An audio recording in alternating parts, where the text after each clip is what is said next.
Shalom Bapak Ibu Saudara yang dikasihi Tuhan. Seri pengajaran hari ini berjudul Korban Keadaan.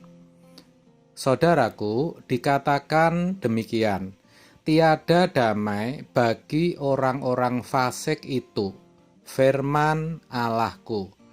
Yesaya 57 ayat 21. Bagi orang fasik tidak ada damai. Itu betul, dan memang sudah seharusnya begitu. Tetapi pertanyaannya, kenapa kita sebagai orang Kristen, dan tentu kita tidak mau dibilang fasik kan? Seringkali kita juga tidak mengalami damai. Tidak ada damai di hati kita. Apa seharusnya juga begitu? Mestinya kan tidak. Bukankah kita percaya Tuhan telah meninggalkan dan memberikan damai sejahteranya kepada kita?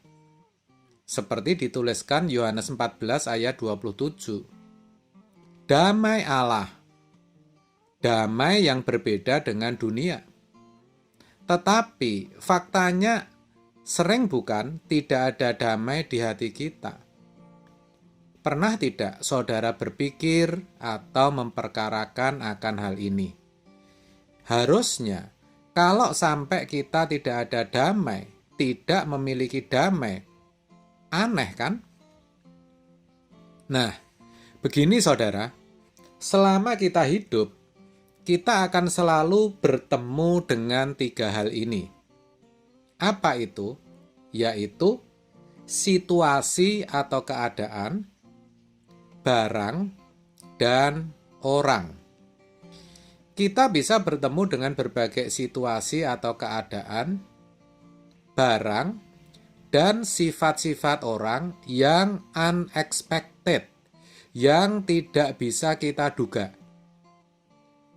Entah itu menyenangkan perasaan dan memberi kedamaian bagi kita, maupun melukai perasaan dan mengakibatkan hilangnya damai di hati kita. Oleh karena situasi, barang, dan orang tidak bisa diprediksi, maka kita tidak boleh menggantungkan perasaan kita kepada tiga hal itu. Jika kita menggantungkan perasaan kita kepada tiga hal itu, kita akan mudah terombang-ambingkan ke sana kemari, dan tanpa sadar kita menjadi korban keadaan. Makanya tema hari ini adalah korban keadaan, saudara. Tuhan tentu tidak ingin kita menjadi korban keadaan. Tuhan ingin kita menjadi orang-orang yang mampu menguasai diri kita dalam segala hal. Tiap-tiap orang yang turut mengambil bagian dalam pertandingan, perhatikan, menguasai dirinya dalam segala hal. Mereka berbuat demikian untuk memperoleh suatu mahkota yang fana, tetapi kita untuk memperoleh suatu mahkota yang abadi. 1 Korintus 9 ayat 25. Saudara, hidup itu ibarat dalam gelanggang pertandingan. Maka kita harus bisa menguasai diri dengan baik. Kita harus bisa jadi pemenang, bukan pecundang. Oleh karenanya, Tuhan memberikan kebenaran firman Tuhan agar kita bisa berpegang teguh kepadanya. Situasi, barang, dan orang bisa berubah tiba-tiba. Tetapi saya mau kasih tahu saudara, kebenaran selalu kuat dan tidak berubah. Dalam 2 Timotius 3 ayat 14 dikatakan, tetapi hendaklah engkau tetap berpegang pada kebenaran yang telah engkau terima dan engkau yakini, dengan selalu mengingat orang yang telah mengajarkannya kepadamu. Jelas sekali bukan? Dikatakan kita harus berpegang teguh pada kebenaran. Kenapa? Karena kebenaran akan mengubah sudut pandang kita dalam menghadapi situasi, orang, dan barang. Sudut pandang yang berubah akan membuat kita lebih banyak merefleksikan diri daripada menuntut keadaan agar sesuai dengan apa yang kita ingini. Seringkali kita lebih banyak menuntut daripada merefleksikan diri. Contohnya, ketika situasi tidak sesuai dengan keinginan kita kecewa atau marah. Ketika orang-orang tidak bersikap seperti yang kita mau, kita terluka, sehingga muncul konflik, rasa benci, dan pada akhirnya kita meninggalkan orang itu. Ketika kita tidak memiliki barang yang kita mau, kita iri dengan keadaan orang lain dan merasa minder atau rendah diri, tidak bisa bersyukur. Inilah yang disebut sebagai korban perasaan. Lebih banyak menuntut daripada merefleksikan diri. Saudara, menuntut keadaan atau sikap orang lain terhadap kita tidak akan pernah membuat kita damai. Dan itu sebenarnya tindakan yang bodoh.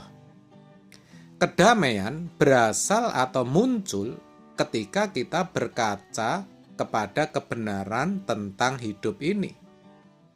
Jika dasar hidup kita adalah kebenaran, maka situasi, orang, dan barang dapat menjadi alat perubahan bagi kita. Ini penting ya saudara, saya ulangi. Jika dasar hidup kita adalah kebenaran, yaitu firman Allah, maka situasi, orang, dan barang dapat menjadi alat perubahan bagi kita. Oleh sebab itu, yang harus kita lakukan adalah kita lebih banyak mengkoreksi diri kita sendiri daripada mengkoreksi orang lain. Tetapi, ya sayang, karena kebanyakan kita lebih mudah dan lebih suka mengkoreksi orang lain. Orang salah sedikit saja kelihatan, bahkan kelihatan besar, dibahas, dibesar-besarkan. Aneh lagi, tidak kenal loh dengan orang itu. Coba kalau sekarang semua bicara tentang Sambo.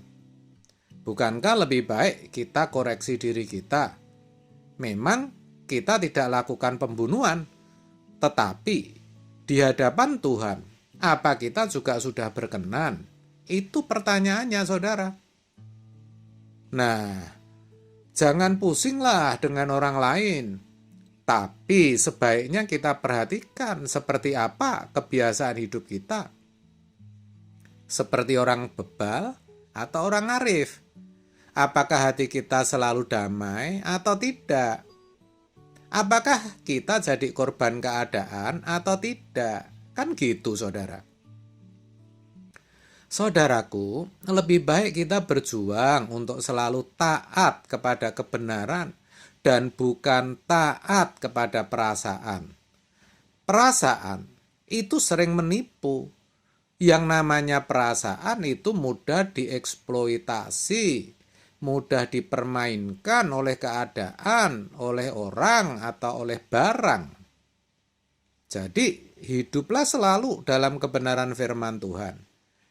Karena itulah yang akan memerdekakan kita dan membuat hati kita selalu tentram dan damai.